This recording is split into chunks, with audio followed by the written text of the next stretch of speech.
பரந்தூர் விமான நிலைய திட்டம் கைவிடப்படுவதாக தாவேக அரசு அறிவித்திருக்கிறது. இண்டஸ்ட்ரீஸ் அண்ட் காமர்ஸில் போய் கேட்டிங்கன்னா அவங்க ஒரு சூசைடல்ன்றாங்க. இது மாதிரி பண்ணது சரியில்லை, நம்ம சென்னையோட வளர்ச்சி தமிழ்நாட்டோட வளர்ச்சியை ஒரு 20 வருஷம் பின்னாடி கொண்டு போகிறோம், இனிமே ஒரு இடத்த பார்த்து இனிமே நீங்கள் அதை அப்ரூவல் வாங்கி அதெல்லாம் நீங்கள் லேண்ட் அக்விசிஷன்லாம் வாங்கி பண்ணுறதுக்கு 10-15 வருஷம் ஆகும், அது சரியில்லை அப்படின்ற மாதிரியான ஒரு ஒப்பீனியன் இருக்குது.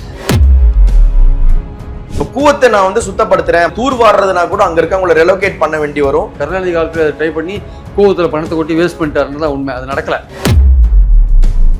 இவங்க டிவி கவர்மெண்ட்டுக்கு எதிராக பேசுகிறாங்க, நம்ம செய்கிறது உங்களுக்கு பிடிக்கல அப்படின்ற மாதிரிலாம் பேசுகிறாங்க. ஒரு ப்ராக்டிக்கலாக யதார்த்தமாக இது நடக்குமா நடக்காதான்ற ஒரு விஷயத்த கூட யோசிச்சு சொல்ல வேண்டியதாக இருக்குது. கூவத்துலேயும் பக்கியாம் கால்வாயும் சுத்தப்படுத்தி அதில் படகு போக்குவரத்து ஓடுறோன்றதெல்லாம் இன்னைக்கு நினைச்சா கூட இன்னைக்கு ஆரம்பிச்சு, ஏன்னா அதில் பெருநிலையாக வாட்டர் ஃப்ளோ கிடையாது. அங்க அமராவதின்ற ஒரு பெரிய சிட்டி டெவலப் ஆயிட்டு வந்துட்டு இருக்கு. சென்னை வருவதற்கான ஸ்கோப் இருக்கா சார்? இன்னும் அமராவதி என்னதான் அவங்க கட்டினாலும் டெவலப் பண்ணாலுமே சென்னையோட போட்டி போடுறது, சென்னைக்கு ஈக்குவலா வளர்றதுக்குலாம் இருக்கு அவங்களுக்கு ரொம்ப ரொம்ப வருஷமா. விஜய் ஆஸ் அ பிஎம் அப்படின்ற கிளைம் மூலமா டிவிகே வெர்சஸ் காங்கிரஸ் கிட்ட ஒரு ரிஃப்ட் இருக்கா? விஜய் இஸ் ரியலி சிஎம் மெட்டீரியலா இல்லையான்றது இனிமே தான் ப்ரூவ் பண்ணி ஆகணும். 100 நாள் தான் ஆயிருக்கு. அதுக்குள்ளே அவர் பிஎம் கேண்டிடேட்டா பேசுறாங்க அவங்க கட்சியில் எல்லாருமே. சார் ஸ்டாலினுக்கு தானே சார் அப்படி பார்த்தா பேசுனாங்க. ஸ்டாலின் பிஎம் கேண்டிடேட்லாம் அப்படிலாம் இல்ல சார். அந்த கம்யூனிஸ்ட் தோழர்களுடைய வேரபோட்ஸ் கணக்கெடுக்கிற விஷயத்துல அவங்களுக்கும் தாவேகாவுக்கும் மார்க்சிஸ்டுக்கும் ஒரு ரிஃப்ட் இருக்கா சார்? தாவேகாவுக்கும் மார்க்சிஸ்டுக்குமான ரிஃப்ட் முதல்ல இருந்தே இருக்கு. ஆக்சுவலா பல விதங்கள் அவங்க இந்த குதிரை வேரத்தை அவங்க எதிர்த்தாங்க. நீங்க அவங்களை அமைச்சரவையிலேயே சேர்க்கூடாது, சேர்த்தா நாங்க மறுபரிசீலனை பண்ணுவோம் சப்போர்ட்டுக்குன்னு, அப்படி அந்த அளவுக்கு அவங்க பேசினதை நம்ம பார்த்தோம். திருமாவளவனுடைய கண்ணசைவு இல்லாமல் இந்த குற்றச்சாட்டுகள்லாம் நடக்குதா? அதிகாரத்தில் மட்டுமே பங்குல இருக்கும், கூட்டணியில் சேரல. அதுக்கப்புறம் உளுந்தூர்பேட்டை மாநாட்டுக்கு அப்புறம் என்ன சொன்னா, நாங்கள் கூட்டணியில் இணைஞ்சிட்டோம் சொன்னார். இதுக்கான ரியாக்ஷன்ஸ் எதுவுமே இல்லை. திருமாவளவன் அமைச்சராக போயிருந்தாருன்னா கூட மற்ற விசிகள் எல்லாரும் அமைதியா இருப்பாங்க. வன்னியரசு அமைச்சரான கொஞ்சம் அந்த கட்சிக்குள்ள ஒரு முணுமுணுப்புகள் இருக்கு, அது நம்ம மறைக்க முடியாது. அது ஏதோ ஒரு வகையில வெளிப்பட்டுட்டே இருக்கு. நேயர்களுக்கு வணக்கம். நம்மோடு மூத்த பத்திரிகையாளர் திரு பிரியன் அவர்கள் இணைந்திருக்கிறார். வணக்கம் சார். வணக்கம் சார். பரந்தூர் விமான நிலைய திட்டம் கைவிடப்படுவதாக தாவேக அரசு அறிவித்திருக்கிறது. இதனுடைய இம்ப்ளிகேஷன்ஸ் அல்லது இதனுடைய சாதக பாதகங்கள் என்னவாக இருக்க போகிறது? தமிழ்நாடு அடுத்து சந்திக்க போகும் சாதக பாதகங்கள் என்ன சார்?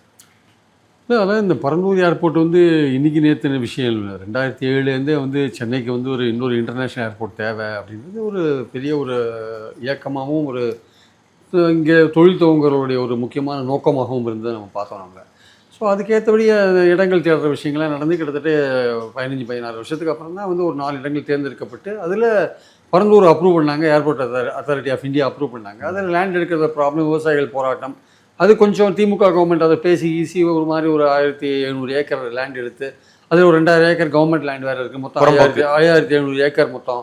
ஸோ மொராலஸ் இந்த லேண்ட் அக்விசிஷன் ஒரு முக்கியமான விஷயம் ஏர்போர்ட் அமைக்கிறதுல. அதே இவங்க முக்கால்வாசி முடிச்சுட்டாங்கிறது தான் பாயிண்ட். 1800 கோடி நஷ்டீடுலாம் காம்பன்சேஷன்லாம் கொடுத்துட்டாங்க. இந்த சமயத்தில் இவர் பல பேர் போராடினாங்க, விவசாயங்கள்லாம் பாழாது, அங்கே ஏர்போர்ட் சென்னை ஃப்ளட்டில் பாதிக்கும், அங்கே இருக்கிற ஏரிகள் குளங்கள்லாம் போய்டும், அதெல்லாம் கரெக்டு. என்விரான்மெண்டல் ப்ராப்ளம்லாம் இருக்குது. வளர்ச்சி என்விரான்மெண்ட் ரெண்டுத்துக்கும் ஒரு காம்ப்ரமைஸ் பண்ண வேண்டிய அவசியம் இருக்குது.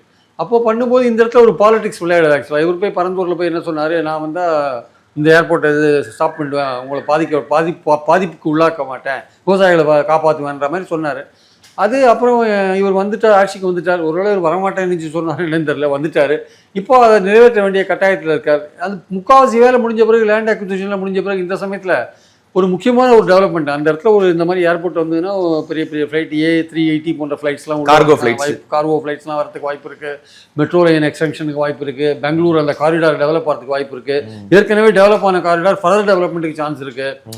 ஸோ மெட்ராஸ் பெங்களூர், ஹைதராபாத் மாதிரி ஒரு இன்டர்நேஷ்னல் ஏர்போர்ட்டு இன்னும் ஒரு அப்டேட்டடாக ஒரு லேட்டஸ்ட் டெக்கோட அது இருக்கும் அப்படின்னு பார்த்தா, இவர் கடைசியில் ஒரு பொலிட்டிக்கலாக இல்லை நாங்கள் அதை ரத்து பண்ணுறோம், வேற ஒரு இடத்துல பார்த்துருக்கோம், டெர்மினல் 5 ஆரம்பிக்கிறோம் அப்படின்லாம் சொல்கிறாரு. இது இண்டஸ்ட்ரீஸ் அண்ட் காமர்ஸில் போய் கேட்டிங்கன்னா அவங்க ஒரு சூசைடல்ன்றாங்க. இது மாதிரி பண்ணது சரியில்லை, நம்ம சென்னையோட வளர்ச்சி தமிழ்நாட்டோட வளர்ச்சியை ஒரு 20 வருஷம் பின்னாடி கொண்டு போகிறோம், இனிமே ஒரு இடத்த பார்த்து இனிமே நீங்கள் அதை அப்ரூவல் வாங்கி அதெல்லாம் நீங்கள் லேண்ட் அக்விசிஷன்லாம் வாங்கி பண்ணுறதுக்கு 10-15 வருஷம் ஆகும், அது சரியில்லை அப்படின்ற மாதிரியான ஒரு ஒப்பீனியன் இருக்குது.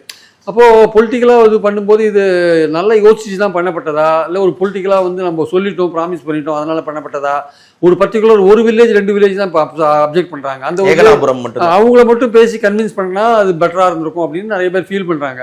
ஸோ இந்த அட்டெம்ப்ட் வந்து விஜயோடைய இந்த அட்டெம்ப்ட் வந்து அந்த மக்களுக்கு, அந்த பகுதி மக்களுக்கு நல்லது தான், அவங்க வந்து they will be happy. But ஏற்கனவே காம்பன்சேஷன் வாங்கினவங்க எப்படி திருப்பி கொடுக்க போகிறாங்க, அந்த லேண்ட் எப்படி பயன்படுத்த போகிறாங்க? இப்போ புதுசாக ஒரு ஏர்போர்ட் கட்டணும்னா அந்த அளவுக்கு இங்கே லேண்டு, சென்னையை சுற்றி லேண்ட் இல்லை. இதெல்லாம் ஏற்கனவே பார்த்துட்டு தான் ஒரு 4 இடம் செலக்ட் பண்ணாங்க. பட்டாளம், திருப்போரூர், அப்புறம் வந்து இந்த பன்னூர், அப்புறம் வந்து பரந்தூர் செலக்ட் பண்ணாங்க. அதில் பரந்தூரை வந்து ஏர்போர்ட் ஒத்துட்டாங்க. அது இன்ஃபேக்ட் பார்த்தீங்கன்னா ஒரு என்விரான்மெண்டல் கிளியரன்ஸ்க்காக ப்ரீ ஃபிசிபிலிட்டி ரிப்போர்ட்ல கூட அனுப்பிச்சிட்டாங்க. இந்த மாதிரி இருக்கிறப்போ இந்த நேரத்தில் வந்து இவர் வந்து இது மாதிரி பண்றது வந்து அந்த சாதாரண மக்களுக்கு, அந்த பகுதி மக்களுக்கு இது வந்து வரவேற்பாங்க, நான் இல்லைன்னு சொல்ல மாட்டேன்.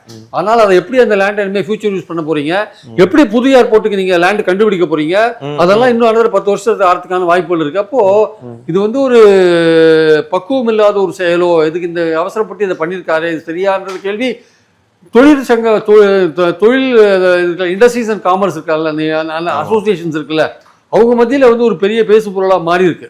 அதாவது வந்து ஒரு பொலிட்டிக்கலான ஒரு ஸ்கீம், டெவலப்மெண்ட் ஸ்கீம்ஸை வந்து கண்டினியூ பண்ணுமே தவிர அதை வந்து இந்த மாதிரி வந்து முடக்கிறது வந்து சரியா இருக்காது. ஏன்னா ஒரு பொல்யூட் பண்ற ஒரு இண்டஸ்ட்ரியை நீங்க மூடுறது கூட கரெக்ட். ஸ்டெர்லைட் வந்து பொல்யூட் பண்ணிச்சு, அதை மூடுறீங்க கரெக்ட். இதுல வந்து பொல்யூட் பண்றதுக்கு ஒண்ணு இல்லை, மக்கள் பாதிக்கப்படுறாங்கிறது உண்மை, அவங்களுக்கு உரிய காம்பன்சேஷன் கொடுக்குறாங்கிறது உண்மை. அப்போ கொஞ்சம் அது வளர்ச்சிக்கும், என்விரான்மெண்ட்டுக்கும், வளர்ச்சிக்கும், மக்களுக்குமான ஒரு இடையில வந்து ஒரு காம்ப்ரமைஸ் ரீச் பண்ண வேண்டியிருக்கு.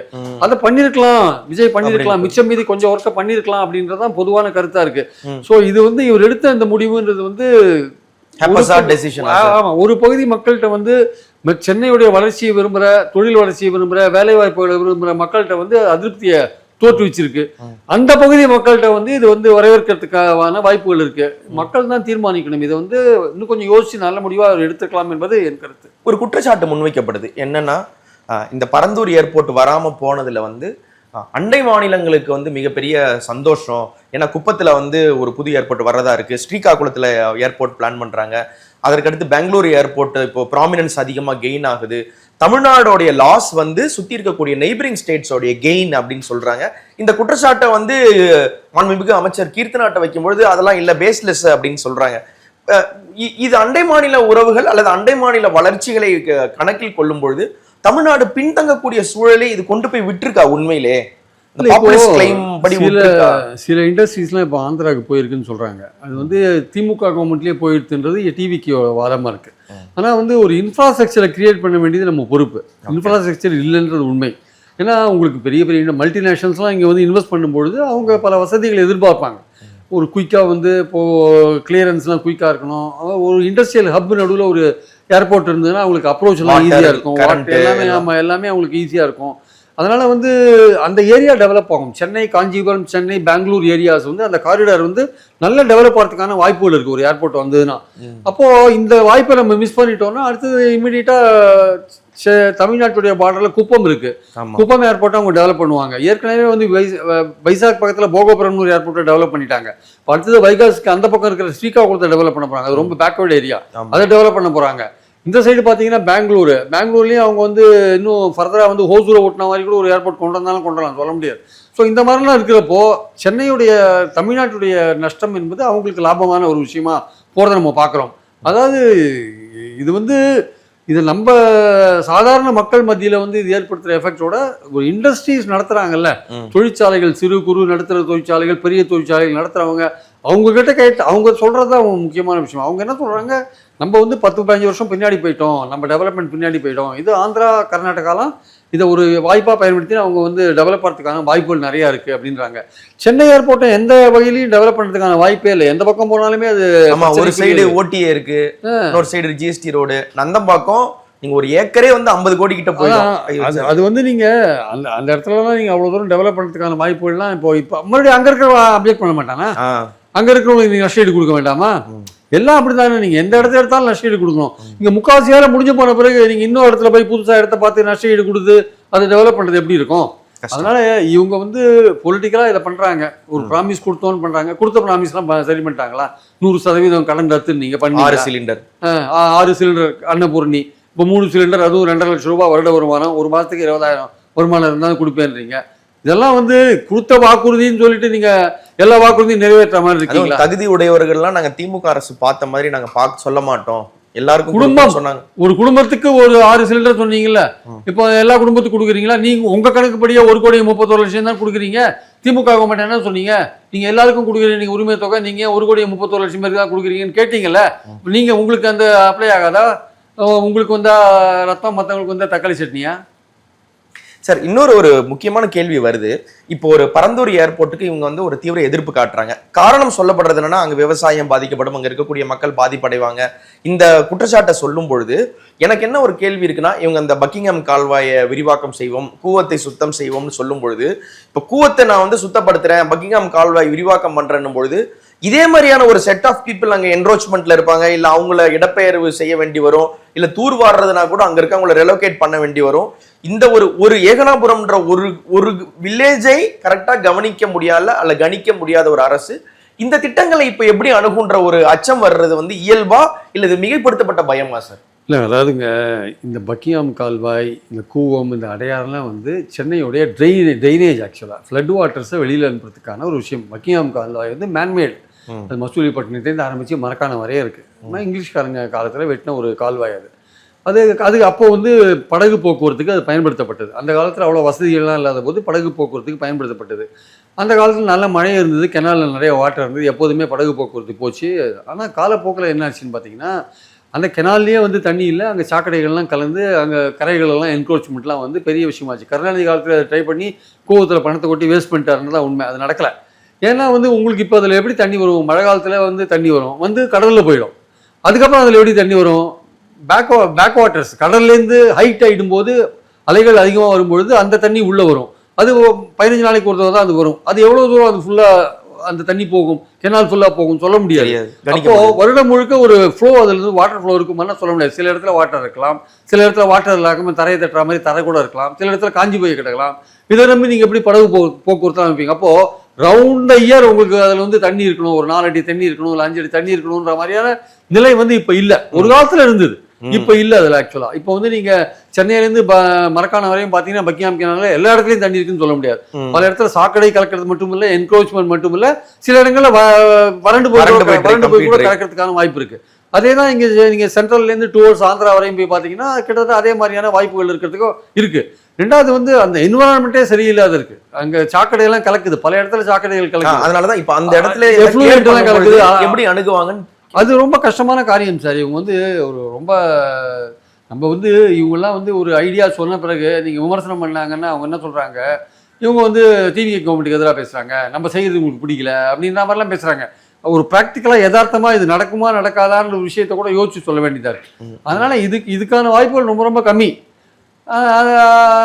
கூவத்துலேயும் பக்கிங்ஹாம் கால்வாயும் சுத்தப்படுத்தி அதில் படகு போக்குவரத்து ஓடுறோன்றதெல்லாம் வந்து இன்னைக்கு நினைச்சா கூட இன்னைக்கு ஆரம்பிச்சு. ஏன்னா அதுல வந்து பெருநியலா வாட்டர் ஃப்ளோ கிடையாது. பெருநியலா தொடர்ந்து 365 ஜீவநதி மாதிரி இல்லை, வாட்டர் ஃப்ளோ ஜீவநதி மாதிரி கிடையாது. அதெல்லாம் சென்னையோட ட்ரைனேஜஸ். அதெல்லாம் மழை காலத்துல சென்னை வெள்ளம் ஏற்படாத இருக்கிறதுக்கு அதில் தண்ணி அதில் போய் கடல்ல போய் சேருது.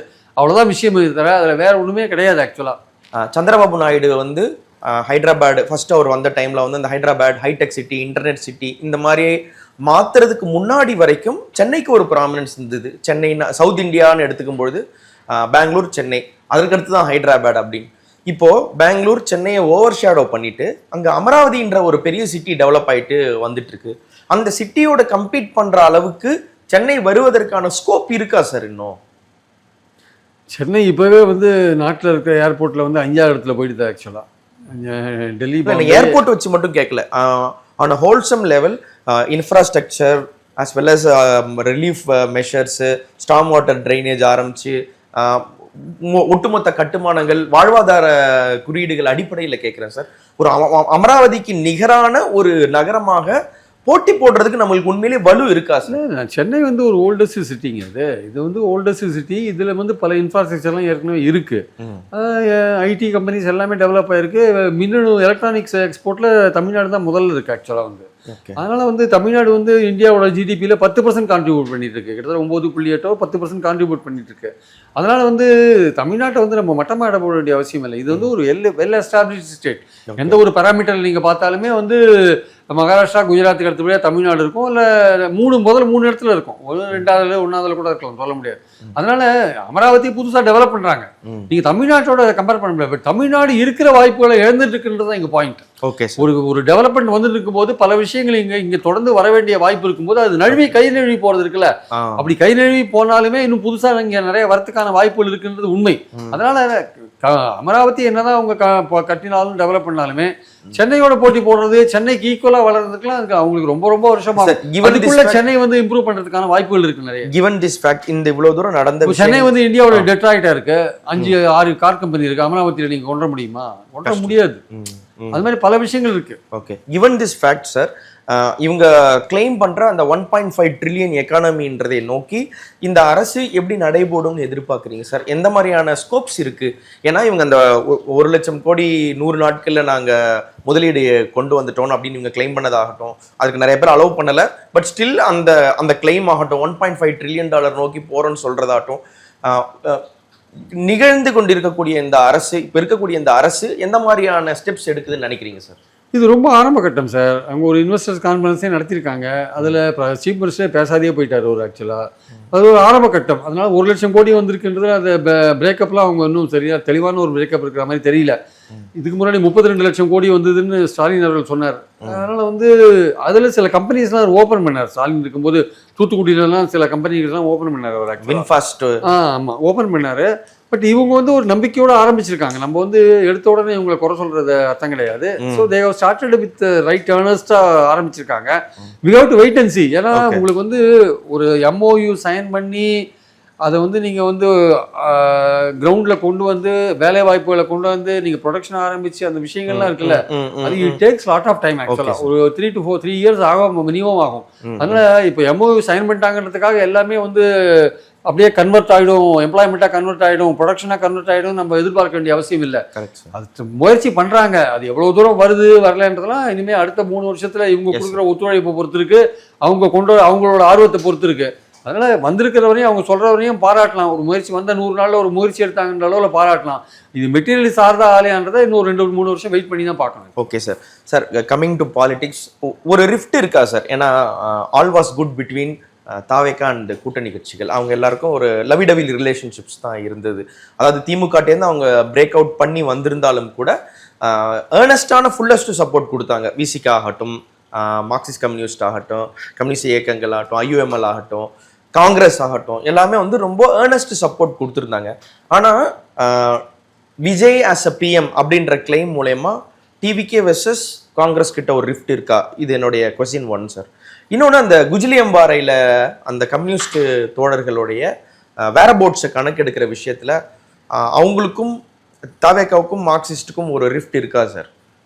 தாவேகாவுக்கும் மார்க்சிஸ்டுக்குமான ரிஃப்ட் முதலேருந்தே இருக்குது ஆக்சுவலாக. பல விதங்கள் அவங்க வந்து இந்த குதிரை வேரத்தை அவங்க எதிர்த்தாங்க. நீங்கள் அவங்கள அமைச்சரவையிலே சேர்க்கக்கூடாது, சேர்த்தா நாங்கள் மறுபரிசீலனை பண்ணுவோம் சப்போர்ட்டுக்குன்னு, அப்படி அந்த அளவுக்கு அவங்க பேசினதை நம்ம பார்த்தோம். நடுவில் வீரபாண்டியன் என்ன பண்ணாரு, நல்ல கண்ணு படத்திறப்பழக்கு உதயநிதியை கூப்பிட்டு திறந்தார். இவங்க ஆதரவு கட்சியாக இருந்துட்டு உதயநிதியை கூப்பிட்டு தான் அவர் திறந்ததை நம்ம பார்த்தோம். அதுக்கப்புறம் ஒரு மேஜர் ரிஃப்ட்னு பார்த்தீங்கன்னா இந்த சர்க்குலர் இஷ்யூ பண்ணதான் ஒரு மேஜர் ரிஃப்டாக வந்திருக்கு. அந்த சர்க்குலர் வந்து அதிகாரியை எழுத்து அவங்க போராட்டம் நடத்தினாங்க. அதிகாரி எழுத்து போராட்டம் நடத்தல அர்த்தம் கிடையாது. ஒரு சர்க்குலர் இஷ்யூ பண்ணா கவர்மெண்ட் தான் இஷ்யூ பண்ணுது. கவர்மெண்ட் யார் நடத்துறா? தாவேகா தான் நடத்துது. இப்போ அதிகாரி தனியாக ராஜ்யம் நடத்துறானா?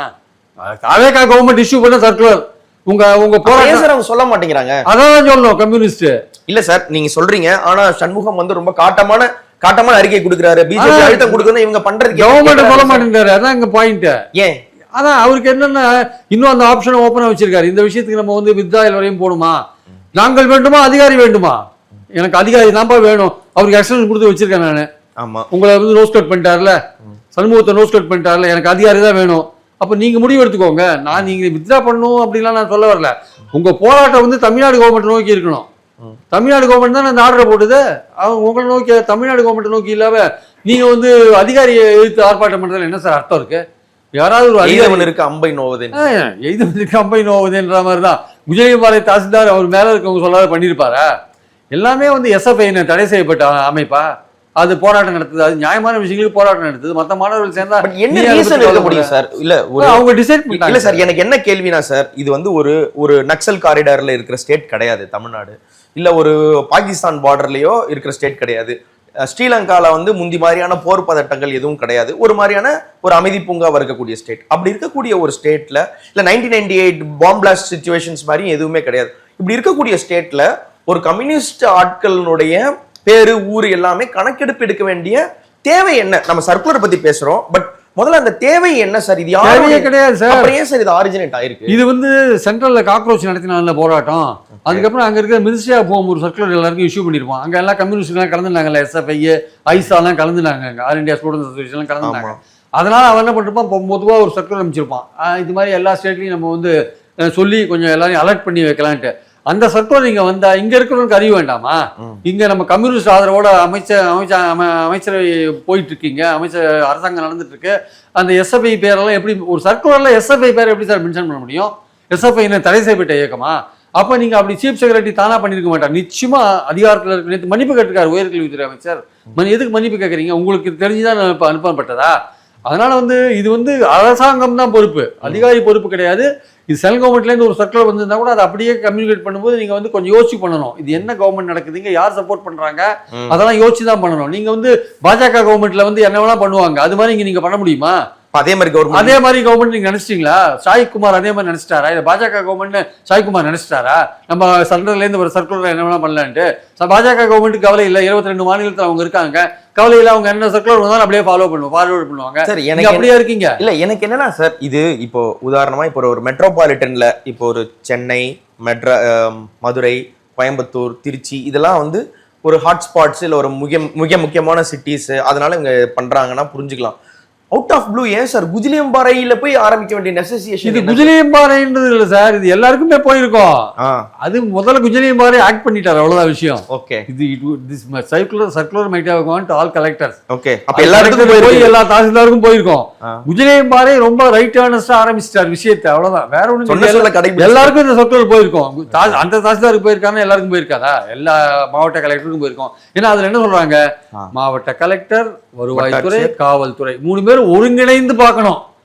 எஸ்எஃப்ஐ நடத்துற போராட்டத்துல மற்ற போராட்டங்கள்லாம் மற்ற மாணவர்கள்லாம் கலந்துக்க கூடாதுன்றத ஒரு ஒருங்கிணைந்து நீங்க வாட்ச் பண்ணணும். அப்படின்னா இது எல்லாருக்கும் தானே போயிருக்கு. என்ன பையன் சார், என் கேள்வி என்னன்னா, எஸ்எஃப்ஐ ஆகட்டும், இந்த காக்ரோச் ஜனதா பார்ட்டியை கூட எடுத்துக்கோங்களேன், அவங்க நீட்டு வேணான்னு தானே சொல்றாங்க.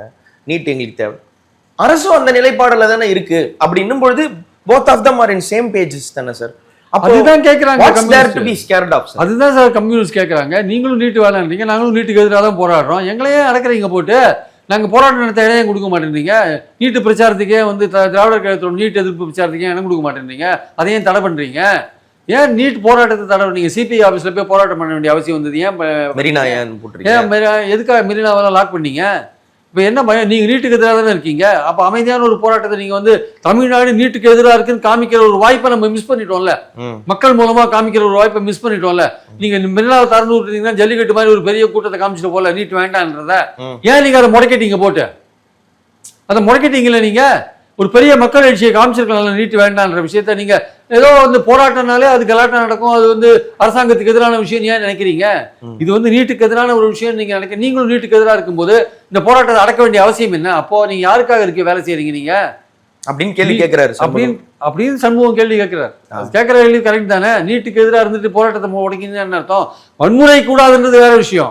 அமைதியான போராட்டம் ஜனநாயகத்தில் அனுமதிக்கப்பட்ட ஒன்று தானே, அதையே நீங்க அனுமதிக்க மாட்டேன்றீங்க.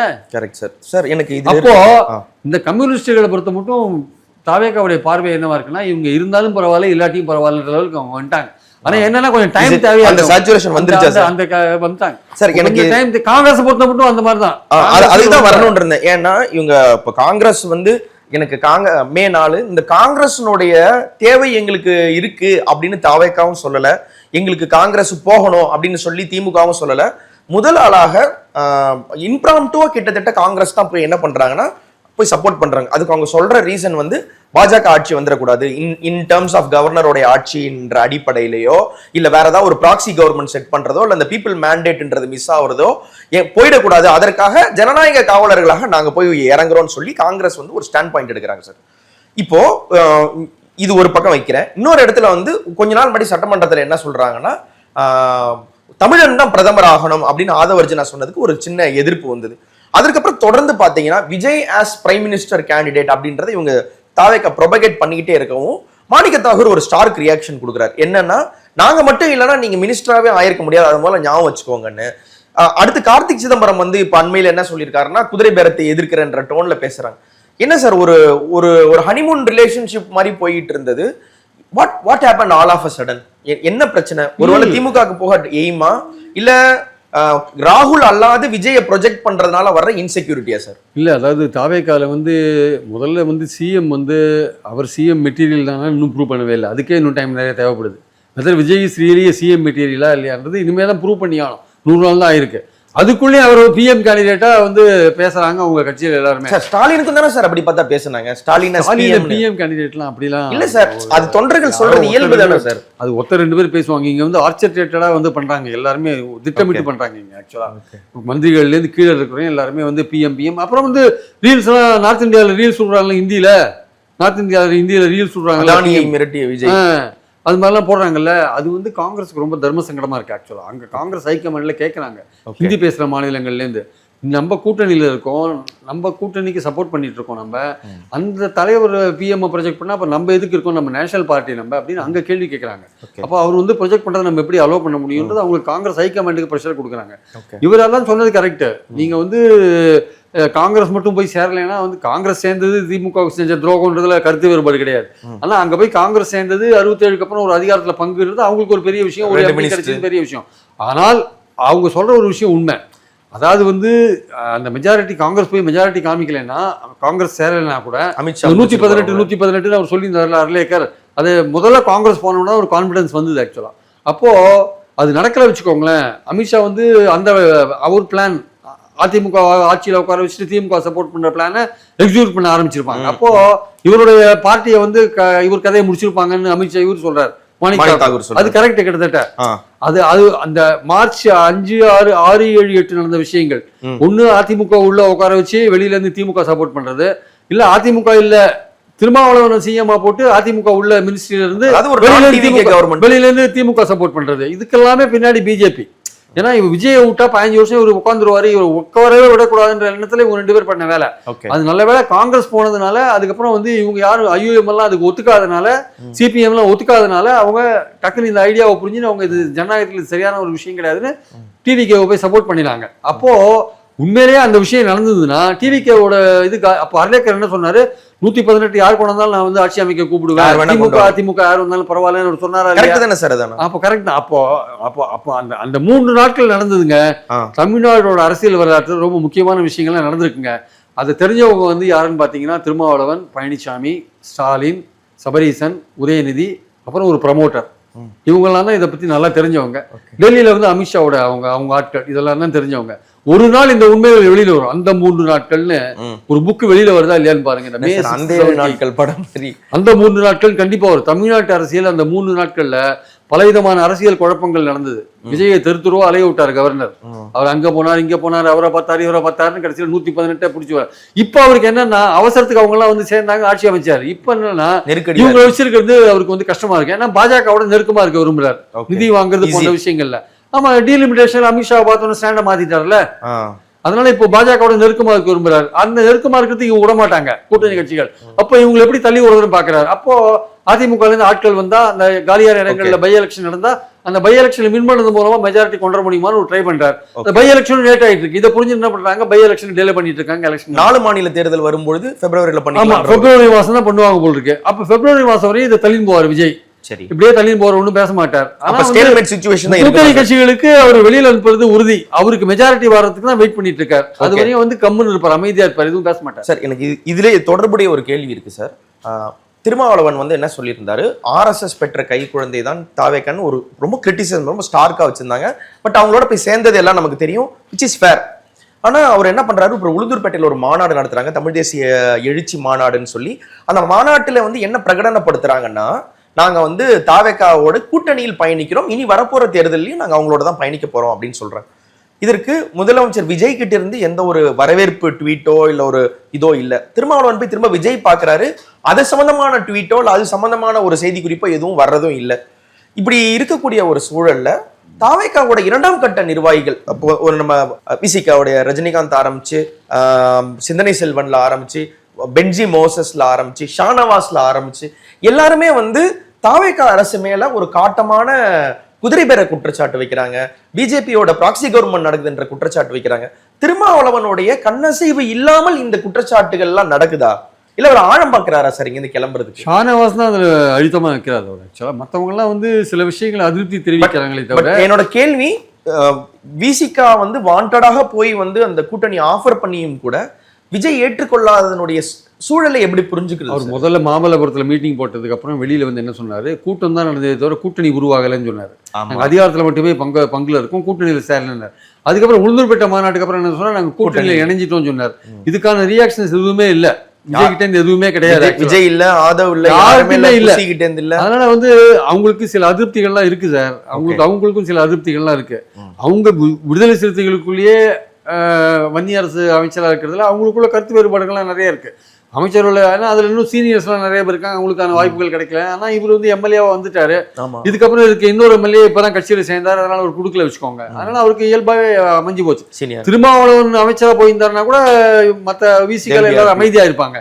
வன்னியரசு அமைச்சரான கொஞ்சம் அந்த கட்சிக்குள்ள ஒரு முணுமுணுப்புகள் இருக்கு, அது நம்ம மறைக்க முடியாது. அது ஏதோ ஒரு வகையில வெளிப்பட்டுட்டே இருக்கு. ஆனா அதே சமயம் பாத்தீங்கன்னா விஜய் பட்டியலின ஓட் பேங்க தள்ளின்னு போயிட்டாருன்னு ஒரு பேச்சு இருக்கு. ஆக்சுவலா பட்டியலினத்து ஓட் பேங்க தள்ளின்னு போயிட்டாரு. அப்போ இவர் உளுந்தூர்பேட்டில் ஒரு பெரிய கூட்டத்தை காமிச்சு இல்ல எல்லாரும் எங்க கூட தான் இருக்காங்கன்னு ஒரு விஷயத்தை எஸ்டாப்ளிஷ் பண்றாரு. பண்ணிட்டு இப்ப என்ன பண்றாரு, நான் கூட்டணியில சேர்ந்துட்டேன்னு சொல்றாரு. ஆனா விஜயை பொறுத்த மட்டும் அவர் எதுவுமே பேச மாட்டார், யார்ட்டையும் எதுவும் பேசுறதும் கிடையாது. இப்போ யூகிக்கிறது என்னன்னா இவர் திருமாவளவனை பொறுத்த மட்டும் இந்த லோக்கல் பாடி எலெக்ஷன்ஸ் இருக்குல்ல, அதுவரையும் விஜயோடைய கூட்டணி சேர்ந்தே பயணப்படுறதுக்கு அவர் ரெடியா இருக்காரு. ஏன்னா அப்பதான் விஜய்க்கு போயிருக்கிற அந்த ஓட் பேங்கையும் அவர் யூஸ் பண்ண முடியும். அதாவது அப்பதான் அவருக்கு பயன் தரும், கட்சியை காப்பாற்ற முடியும், நிர்வாகிகளுக்கு இது வாங்கி தர முடியும், பதவிகள் வாங்கி தர முடியும். அதனால இப்ப அந்த விஷயத்தை அவர் முன்னாடி எடுக்கிறார். அதனால நான் உங்க கூட தான் இருக்கேன் அப்படின்னு. ஆனா காங்கிரஸ்க்கு என்ன பிரச்சனைனா இந்தியா கூட்டணியில தாவேகா சேர மாட்டேங்குது. சேர மாட்டீங்களா? மாணிக் தாகூர் சொல்றாரு சார், ஒரு எம்பி இல்லாதவங்க எம்பி சேர்த்து முடின்றாங்களே. ரூல் எழுதி வச்சிருக்கீங்களா எம்பி இருக்கணும்? ஆனா எம்பி இல்லாம ஒரு 3 பார்ட்டி ஆல்ரெடி இருக்காங்க. அதாவது ரூல்ஸ் இருக்கா? அது சும்மா ஒரு இது. அவர் சேர மாட்டேன்றாருங்க சார். எனக்கு என்ன கேள்வினா, ஒருவேளை பிஜேபி அண்ட் திமுக இணைஞ்சிருவாங்க, அதை தடுத்துறணும்ன்றதுக்காக இது ஒரு பாவலா சண்டையா சார்? இவர் விஜயை பொறுத்த மட்டும் காங்கிரஸ் கூடயும் நெருக்கம் காட்டக்கூடாது, பாஜக கூடயும் நெருக்கம் காட்ட. பாஜகவை பாயசமா பாசிசமான்னு கேட்டவர் அங்க அமித்ஷாக்கு போய் பாயசத்தை கொடுத்தாரு. பேக்ல பாயசம் கொடுத்தாரு லஞ்சு. பாசிசம் அடிப்படையில் அப்படி ஸ்டாலின் வெள்ளக்கொடையெல்லாம் கூட நம்ம அப்படி சொல்ல முடியல சார். வெள்ளக்கொடை எவ்வளவு கலாட்டா பண்ணாங்க. இது அதே மாதிரி தான், இது பாசிசம் பாயசம். நீங்க பாயசம் சொன்னவே ஞாபகம் வருது. பாசிசம்னு கலாட்டா பண்ண ஒருத்தருக்கு பாயசத்தை கொடுத்தீங்களே நீங்க, அதுக்கு சொல்ல வரேன் நான். வேற ஒன்று அவர் கொடுக்கறது நல்ல இடத்துல தான் கொடுக்குறாரு, ஒரு கட்டசியில கொடுக்குறாருன்றது வேற விஷயம். நம்ம பாயிண்ட் அது இல்லை. அதான் இவருக்கு விஜயை பொறுத்த மட்டும் பாஜகவோட நெருக்கமா இருக்கணும்னா நிதி வாங்கணும். காங்கிரஸோட ரொம்ப நெருக்கமா போனா பாஜக கோச்சிக்கும், இந்தியா கூட்டணியில சேர்ந்தா ரொம்ப கோச்சிக்கும். பாஜக இப்ப வேடிக்கை பார்த்துட்டு இருக்கு விஜய. அவர் எப்படி ரியாக்ட் பண்ணுவார்? அவர் விஜய் மட்டும் பாஜக ஏதாவது ரொம்ப மோசமா ரியாக்ட் பண்ணாரு, இல்ல காங்கிரஸோட ரொம்ப சேர்ந்துட்டாரு, இந்தியா கூட்டணியில சேர்ந்து தமிழ்நாட்டுக்கு இந்தியா கூட்டணி தலைமையை வைக்கிறாருன்னா பாஜக சும்மா விட மாட்டாங்க. அதனாலதான் வன்னியரசு அமித்ஷா பேரை சொல்லும் பொழுது நீக்கிட்டாங்க. அதான் நீக்கிட்டாங்க. பாஜக கிட்ட ஒரு பயம் இருக்கு. அங்க டீலிமிட்டேஷன்ல ஃப்ரீஸ் டீலிமிட்டேஷன் பாஜகவை பார்த்து பயப்பட தாவேகாக்கு என்ன தேவை இருக்கு சார்? பயப்பட பாஜகவை பார்த்து பயப்பட சார். தமிழ்நாட்டு மக்கள் விஜய் பக்கம் இருக்காங்க. பாஜக நினைச்சா வீழ்த்தவே முடியல சார். வீழ்த்தவே முடியாத திமுகவை வீழ்த்திருக்காங்க. கிட்டத்தட்ட அதிமுகவை ஒரு மாதிரி செல்லாகாசு நிலைக்கு தாவேகா கொண்டு போயிருக்காங்க. திமுகவோடு இருந்த கூட்டணி கட்சிகள் எல்லாமே விஜய் கூட இருக்காங்க. தமிழ்நாட்டுல பாஜக ஒரு எலிமெண்டே இல்லைன்ற லெவல்ல இருக்காங்க. அப்படி இருக்கும்போது தாவேகா பாஜகவை பார்த்து பயப்படுறாங்கன்னு எப்படி சொல்ல முடியும் சார்? இவ்வளவு தூரம் வளர்ந்து ஸ்ட்ராங்கா வளர்றது அவங்க எப்படி ஒத்துப்பாங்க? நீயும் ஸ்ட்ராங்கா வளரக்கூடாது. நீ அவங்களால வீழ்த்தின correct. You should not become strong. உங்களுக்கு எங்க செக் வைப்போம் அங்க வைப்போம், செக் வைக்கணுமோ அங்க வைப்போம். எங்கிட்ட மோதினால் இப்ப நீ இதெல்லாம் பண்ணிருக்க சந்தோஷம் எங்களுக்கு.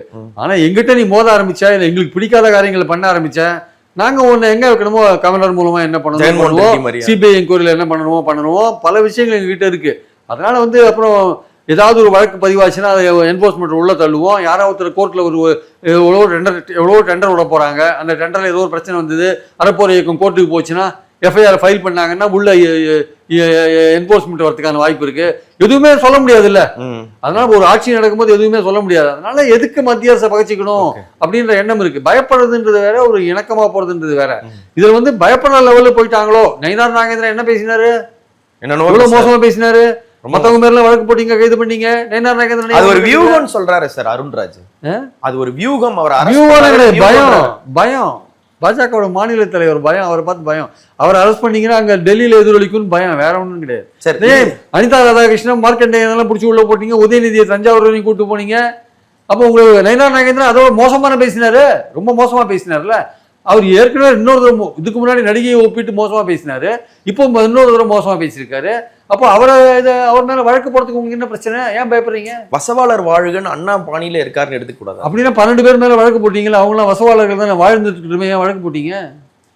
சார், இறுதியாக ஒரு பேச்சு இருக்குல்ல சார், அதாவது இந்த இடைத்தேர்தலில் வந்து திமுக பார்ட்டிசிபேட் பண்ணாம போறதுக்கான வாய்ப்பு இருக்கு, ஒரு பொது வேட்பாளர் நிறுத்துவதற்கான ஒரு ஸ்கோப் இருக்கு.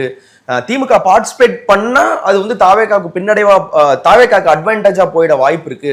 ஸோ அதனால அவங்க இந்த இடைத்தேர்தலில் பேக் ஆஃப் பண்றதுக்கான வாய்ப்பு இருக்குன்னு, இந்த கூட்டணி ரிஃப்ட், திமுகவுடைய தற்போதைய நிலைமை, தாவேகாவுடைய தற்போதைய பலம், இதெல்லாம் வச்சு பார்க்கும்பொழுது இடைத்தேர்தல் எப்படி போகும்னு நினைக்கிறீங்க சார்? இல்லை, இடைத்தேர்தல் எப்படியும் இப்போ கோர்ட்டில் தடையை நீடிச்சிருக்குன்னா கூட ஒரு கட்டத்தில் அது வந்துதான் ஆகணும். அந்த கோர்ட் வழக்குகள்லாம் தேர்தல் வழக்குகள் முடிஞ்ச பிறகுதான் சொல்றாங்க. தேர்தல் வழக்குகளை எப்படியும் அதுக்காக எவ்வளவு நாள் மக்கள் பிரதிநிதியாக போக முடியும்? 6 மாதத்துக்குள்ள எலெக்ஷன் நடக்கணும், இல்லை அதிகபட்சம் 1 இயர்க்குள்ள நடந்தாலும் அதுக்கு வந்து ஐ திங்க் அப்ரூவல் வாங்கணும்னு நினைக்கிறேன்.